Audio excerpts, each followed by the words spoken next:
Here's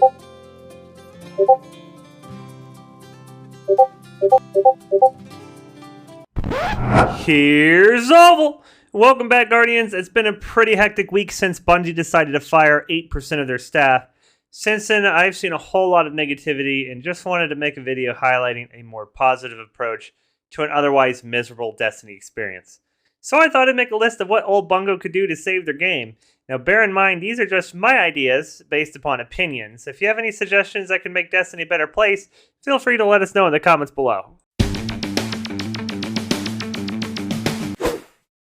The Destiny community has been outspoken in regards to the minimalistic approach towards loot gain since the original Destiny.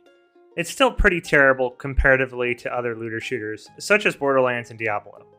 For instance, I spent 4 hours in a dungeon last night that I've never done before to only get 3 new legendaries, all of which serve no purpose to me. The amount of time someone spends on something should reflect the amount of gains they receive. Spending 4 hours on a single dungeon should reward the player with 3 times as much loot as someone that only spent 1 hour in the same dungeon. Otherwise, it doesn't seem very rewarding. Why play the activity at all if you don't get anything from it? Also, a lot of these activities, whether it be a dungeon, a raid, or even a strike, should give the player a chance to choose which weapon they receive as a reward. You can already kind of do this with raids, so I don't see why they can't do this with strikes and dungeons. Similarly, we should be able to choose which adept weapon we are able to pull from the Grandmaster Nightfall, instead of this silly weapon rotation we currently have. Bungie is limiting the number of players that play every week with this sole facet, and it makes no sense. This same can be said for Trials of Osiris. I have no idea why there's a weekly weapon rotation. I know many a casual player that won't even waste their time with it because nobody wants a glaive, Bungie. Maybe some people do, but most of the people I've spoken with don't really care enough to grind through trials just for a glaive. Raid exotics need to be easier to obtain. It took me 64 attempts just to get Vex Mythal Class, and I know many more people have taken so many more attempts.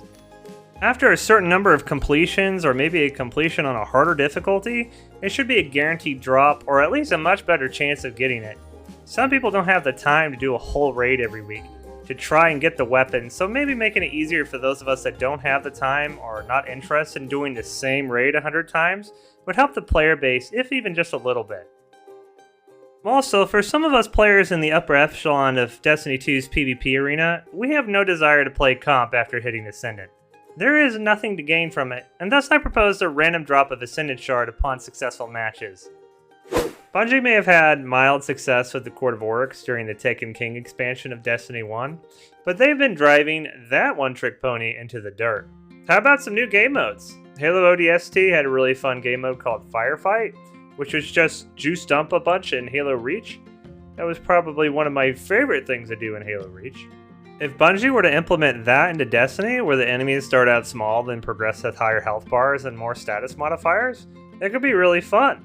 Currently, there's a rotation for Mayhem, which is only a Crucible aspect, but it would be really cool to see this implemented in another game mode for PvE, where everybody can just slay out on the mobs. Another game mode that would be really cool to see would be like a COD Zombies kind of like thing, but with like Thrall and Hive Knights, where the game would limit your ability to do anything more than just a normal jump. That could be really fun. Also, Bungie needs to always have a 3v3 game mode during the week outside of comp or trials. Some of us can't stand playing 6v6 game modes, so keeping a 3v3 game mode out would be really nice for those of us that enjoy it. Also, Bungie should make Iron Banner a 2-week event where it's only active Tuesday, Wednesday, and Thursday. That way they don't need to cancel trials during that week. All that does is limit the player base. Why can only certain weapons become adept? I think it might help if every legendary weapon could become adept and equip adept mods. I have a plethora of Ascendant Shards that I do absolutely nothing with, just taking up space in my vault. What if Bungie were to use the Ascendant Shards for that purpose? It would make going flawless in trials and doing a Grandmaster Nightfall even more worth doing than it already is. It would also be pretty cool to have the ability to reroll a weapon you already had using these Ascendant Shards that currently serve no purpose outside of masterworking your armor set. Kind of like, why would you run the Last Stand sidearm when you could just run the Forgiveness sidearm instead, because you can put adept mods on that. Why even have the last stand sidearm? It serves no purpose, and because it serves no purpose, it just takes up space. Have you ever stopped to consider just how much from the original Destiny is in Destiny 2? There is a crazy amount of things ranging from old raids, to PvP maps, to armor sets, and even exotic weaponry. This isn't D1, and no matter how much you wish it was, it's not. Please stop pulling content from an old game. The only reason that stuff was good was because it was fresh. Destinations like Titan didn't need to be vaulted just so we could relive old raids. Please create new raids if you're going to continue to do that. Moving on to boss encounters, the community has been clamoring for less bullet sponge, more mechanical boss encounters since Destiny 1, and sadly it hasn't gotten much better. They need to remove the damage gate on all boss encounters. It's easily the dumbest mechanic, and instead, all bosses should have high damage resistance until the boss mechanics have been met, and upon doing so, will no longer shoot you and or kneel or appear damaged. Last night, during my dungeon experience, I was instantly murdered by the boss several times during damage phase with tier 10 resilience. That shouldn't be a thing. Also, if part of the mechanic is going to require me to be in mid-animation for something as silly as, let's say, a deep sight, then I should be invincible while stuck in that animation. Everything in my vault should be a viable option if I choose to run it, especially if it's exotic, whether that be in PvP or PvE. An easy example of this is the exotic Warlock helmet, Verity's Brow. Why in the world would I run this over Ophidian aspects or transversive steps in the Crucible? I think all exotics should work just as well as they do in PvP as they do in PvE, and vice versa. Otherwise, it's just a waste of vault space and memory. Making new abilities and supers is cool and all, but if they aren't practical to run in PvE or PvP, then it's pointless and again just a waste of data on the server. For instance, if I were a Void Hunter in the middle of a raid, I would easily run Tether over Spectral Blades. That shouldn't be the case though. If I wanted to run Spectral Blades, then I should be able to without the drop of possible DPS on the boss, just because I wanted to run a cool looking super. The same thing goes for Stormcaller or even Dawnblade. Those supers never get used in in-game PvE activities, and they need to be modified so that they can actually be more useful.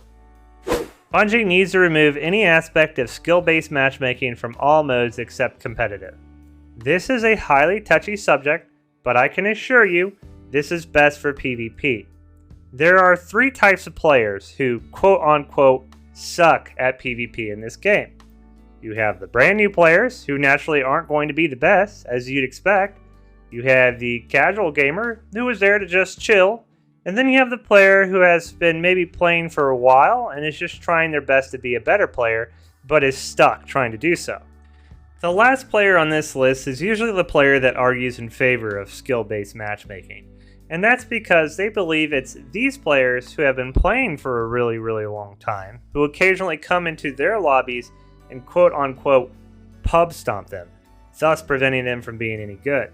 What they don't realize is that every one of us used to be in their position, myself included, and once they got to a state where they can compete, they will no longer want to play the game if they have to continue to play every game as if it's a AGLS tournament. It would be in Bungie's best interest to appease these players who are really good, as most of them do have a following on some form of social media. If they don't like the game they are playing, then they will play another game, and they will take their player base with them. And that's the reality of the situation. I like the general concept of skill-based matchmaking, but after a while it just gets really tiring, especially since players at the peak hate losing. And that's when the game starts to become really, really toxic. And there you have it, everybody. As a side note, I didn't mention anything about Bungie's anti-cheat software, but that probably needs to be looked at because I've seen some things that would make you wonder if there even was an anti-cheat software. But I hope you enjoyed the video. As I mentioned before, these are all my own personal ideas, and they may not coincide with what you believe in. If you have any thoughts, feel free on expressing them in the comments below, and I'll see you next time. Bye for now.